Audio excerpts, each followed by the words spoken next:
আমরা এখন মুর্শিদাবাদের দর্শনীয় স্থানগুলির তালিকার মধ্যে পর্যটকরা সবার আগে রাখেন হাজারদুয়ারি প্রাসাদকে।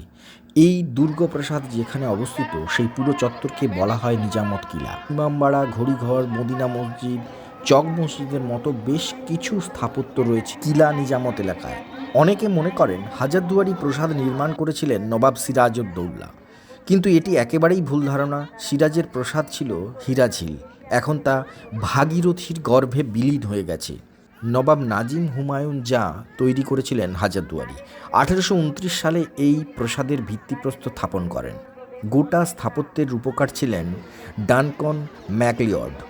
দেখলেই বোঝা যায় এই প্রাসাদের স্থাপত্যশৈলী ইউরোপীয় ঘরানায়, বিশেষ করে ইতালীয় রীতির সৌধগুলোর সঙ্গে প্রচুর মিল রয়েছে। 1000টা দরজা আছে বলে এর নাম হাজারদুয়ারি। অবশ্য দরজাগুলির মধ্যে 100টাই নকল।